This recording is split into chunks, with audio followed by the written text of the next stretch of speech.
côté de la réussite ok ñu jàll directement ci li nga xam ni moom mooy la revue des titres xool li gën a fës ci yéenekaay yi doore ko yéenekaayu kër gi ci journal l'info ñu xool tey l'info ak yeneen yéenekaay yi tey lan moo si gën a fës pour ce jeudi 29 janvier 2026 du côté de la réussite ok on enchaîne directement ak yéenekaay bi di l'info. waaw. ok alors l'info xëy li nga xamante ne moom mooy la CAF ak sanction yi nga xamante ne CAF jël nañ ko yéenekaay bi di wax la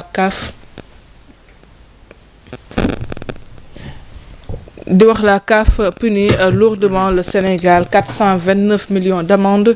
Pape Thiaw qui prend 5 matchs de suspension et une amende de 60 millions. Iliman Ndiaye ak Ismaïla Sarr ñoom 2 matchs officiels lañ leen suspendre loolu bokk ci sanction yi nga xamante ne sanction yi nga xamante ne CAF jël nañ ko sanction financière 369 millions pour la fédération sénégalaise de football et 249 millions pour la fédération marocaine ci biir yéenekaay bi ba tey ñu ngi dellu si ci li nga xamante ne ñu ngi wax si li nga xam mooy défilé du 4 avril 2026 Diomaye qui choisit Thiès pour célébrer la fête nationale bo l'info dellu si na ci boobu information bi tukkee ci conseil des ministres bi doon am leneen loo xamante ne mu ngi ci muy cri d'alarme pour un parti en danger dundal PS lance l'ultime appel boobule ak li ko waral mën ngeen ko fekk ci biir yéenekaay waaye en tout cas info mi ngi xamal que un manifeste signé par 40 responsables pour sauver le parti socialiste de l'effacement. L'observateur xëy ak entretien avec le coordonnateur du front de l'opposition di wax le réquisitoire sévère d'Oumar Sarr contre le régime muy wax nous allons vers la catastrophe leneen loo xamante ni yéenekaay bi dellu si na si mooy affaire Aziz Dabala et Boubacar Gano ce qui se joue aujourd'hui pour Nabou Leye devant la chambre d'accusation moom yéenekaay bi di l'observateur dellu si waat na ci li nga xamante ne moom mooy page 7 affaire des fonds spéciaux les contours des plaintes annoncées par le juge Dème visant le premier ministre et le ministre des finances loolu aussi mën ngeen ko fekk c'est page 5 bu yéenekaay bi di l'observateur. Après l'Obs. Direct News dafa xëy ak màggal Porokhane bi ñuy célébrer tey yéenekaay bi titré la mère du mouridisme célébré moom Direct News dellusiwaat na ci événement bu mag boobu nga xam ñu koy célébrer di wax cet événement religieux rassemble des milliers de fidèles venus témoigner leur reconnaissance envers cette femme d'exception moom Direct News dellusiwaat na ci lu yaatu ci li waral célébration màggal Porokhane.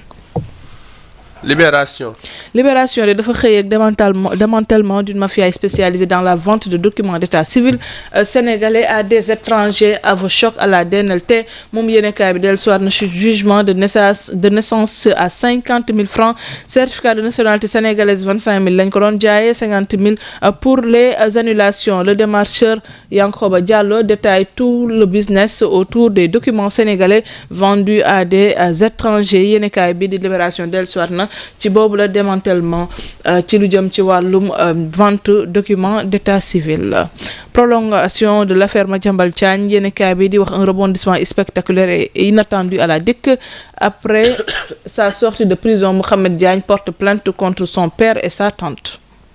Modou Mbacké Diaw.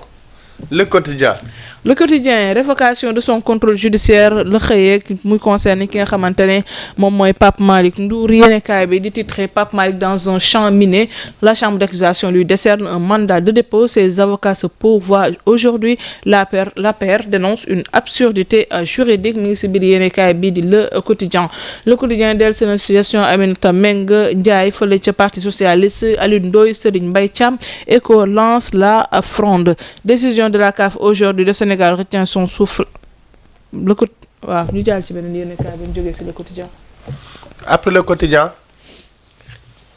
enquête moom de putsch au PS la xëy titré ak mu jëm ci wàllum politique muy wax Alioune Ndoye Serigne Mbaye Thiam maître Moustapha Mbaye et sieurs veulent tourner la page Aminata Mbengue Ndiaye loolu bokk na ci li gën a fës ci yéenekaay bii di enquête dellusiwaat na ci Pape Malick Ndour placé sous mandat de dépôt les cadres républicains qui montent au créneau ba tey ci biir yéenekaay bi mise en œuvre du pacte de stabilité sociale les nouvelles directives de Bassirou Diomaye Faye enquête dellusiwaat na ci yooyu les directives.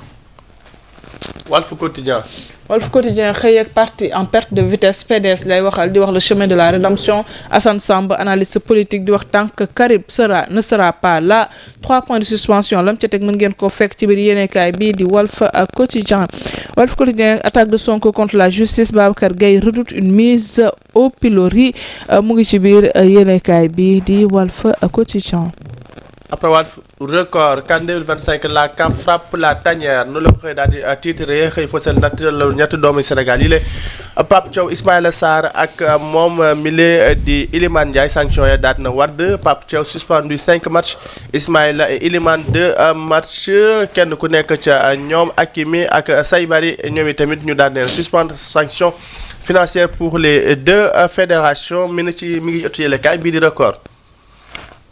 aywa Tribune Sport xëy na fësale tamit lii di sanction ñu daal di wax jëm ci lii di CAF 5 matchs de suspension pour Pape Thiaw 2 pour Iso et Isma 2 pour Iso Sarr et Iliman. L'OM humilié le PSG à Monaco et le Real Madrid barragiste mi ngi noonu jëm ci Ligue des Champions yi démb OM moom dañ ko ci génne Club Rouge moo ko dóor PSG moom ak Monaco ñoom ñi la ak Real ca barrage lañ jëm. bii neex na. bii neex na. bii. bee neex na waaye bii. bee nag. bee neex na. mais waaye bii. bii moo gën a neex. laay mënu ñooy bandi. day mënu ñooy bandi. kon nag mënu ñooy bandi. bii neex na. bii neex na. bii. bii neex na. bële nag. bee neex na waaye bii. bii neex na. bii a gën a neex. xanaa José Mourinho. bandi la non c'est un tacticien. daaraan la non Mourinho naanaan la. en tout cas loolu moo gënoon fës ci yéenekaay tey Dieye juste benn information boo xam ne gis nañ ko ci yéenekaay yu ñu del soir c'est tuuti rek mooy affaire démantèlement réseau fraude à l'état civil man dama yaakaar ne man ñii sax ñun est-ce que duñ dem vérifier ndax ñun suñuy papier ba léegi ñu nekk ñoo ngi moom. waaw xam nga démb fii lañ ko doon wax. waaw wax naa ko naa gis na c'est une affaire xam ne il est temps ñu jël ko au sérieux. il est temps ñu jël ko au sérieux parce que ni muy succédé woon nii ni muy demee nii à une vitesse nii bu ñu ko jëlul au sérieux mën nañu indil guuta. et on parle de notre sécurité. chaque jour moo ko on parle de notre sécurité. li ñu naan données personnelles dafa am solo ci nit te mun na yàqal nit ki avenir am pratiquement doomu Bécaye Mbaye bii nii mi ngi koy nettali. lii bokk na ci li yàq avenir am. man mi wóoruma sax ni léegi man wóorutuma sax ne Abdoulaye Dièye laa tudd xam naa naa delluwaat état civil bu kaw la xool ba xam ndax réellement li ñu ma déclaré loolu la. ndax sa numéro bi joxe wuñ ko kenn xamul ndax sama numéro joxe nañ ko wala ndànkam kenn xamul donc il est temps que état du Sénégal. à travers ministre bi ñu dégg kii kan la Moussa Balla Fofana wala ministre bi ñu dénk wàllum kii nii kii collectivité territoriale ak ni ñu mel. il est temps que ni ñu def nag des assises. woo les acteurs autour d'une table. ñu waxtaanee ko woo les maires ñu toog. ñu waxtaan ñu xool ban solution la ñuy indi teg ko pour que des affaires yii mu dakk ay jaay këyit ay fraude këyit yii mu dakk parce que yow wax naa ko tout le temps ki ngay jaay mu ñëw sa dëkk xamoo fu mu jugee xamoo lan la fa def xamoo ndax c'est un fugitif bu ñuy rechercher la xamoo déet xamoo yan intention la duggee ci dëkk bi xamoo lan la bëgg a def ci dëkk bi ci moment bi nga xamante ne nii Afrique actuellement surtout ñëw sous région bi li ñu wër daanaka nekkul amul stabilité boo xool ñun li ñu wër sous région bi yëpp ci ay jafe-jafe la ñu nekk te ay zone frontalière la ñu te boo xoolee Guinée Bissau bii yéeg mujj barki dem mondial gis nañ fa coup d'état ba fa am coup d'état monté la wala n'est pas monté wala nangam kenn xamul mais genre yi dafay nekk situation xamante ne ni ñoom def katu ñaawteef dañ ciy prox ndool boo xoolee Mali ñu ngi ci situation boo xamante ne ñi ngi ñaan yàlla jàpp leen génne leen ci boo xoolee ñu ngi ci situation boobu noonu boo demee Burkina Faso la même chose boo demee Nigéria même chose et cetera léegi nag Sénégal dafa am nekk zone boo xamante ne boo xoolee pratiquement ñu ci bari bu ñuy daw dañuy dem utal ci Sénégal te nag loolu dafa am il faut que ñun ñoo war a mën a jàppale en même temps aussi tamit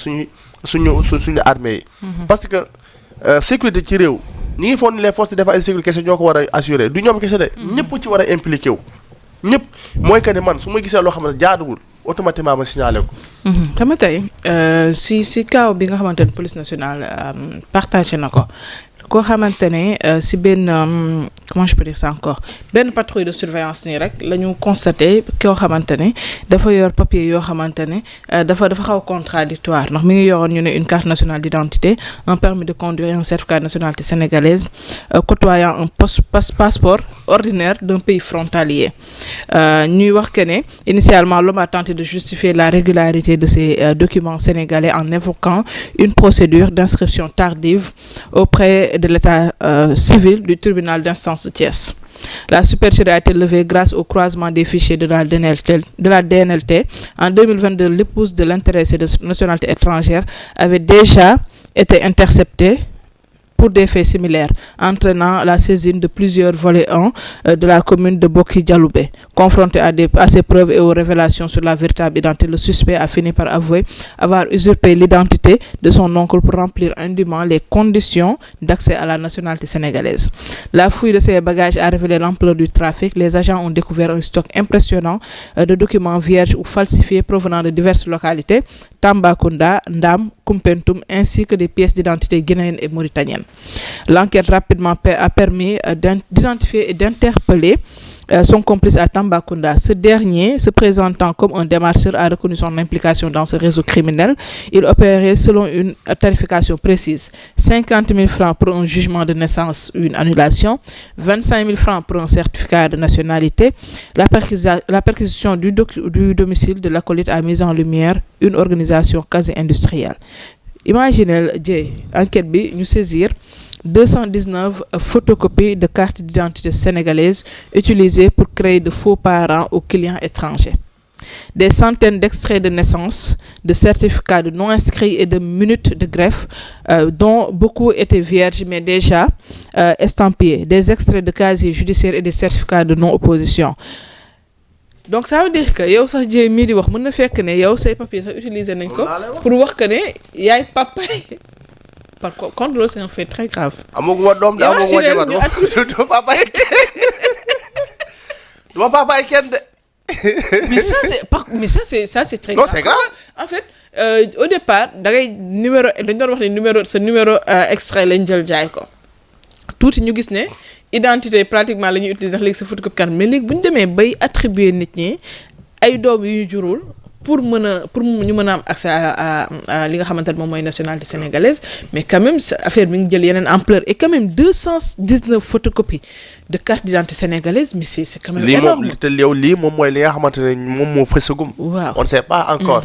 c'est-à-dire ñu koy def aussi tamit en fait duñu ay como ci mbir mi soit ñu jàngale ñu ko jàngale ñu am maîtrise bi lañu ñu xam aussi tam li ñuy def mais li ñu naan un mal n'est jamais parfait tôt ou tard di nga tomber man li ma ci naqari mooy man la ñuy jaayee 25 000 wala 50 000. c'est-à-dire que ni doomu aadama ak ni mu mel c'est-à-dire que des fois sax mi ngi mel ne tey sàcc dugg ci kër amoo looy sàcc lu dul bool bu la jàppee nga ne bu la jàppee loo doon sàcc bool la c'est-à-dire des fois dañuy def yoo xamante ne du ñu imaginer après ci am imaginer 50 000 pour 50 000 25 000.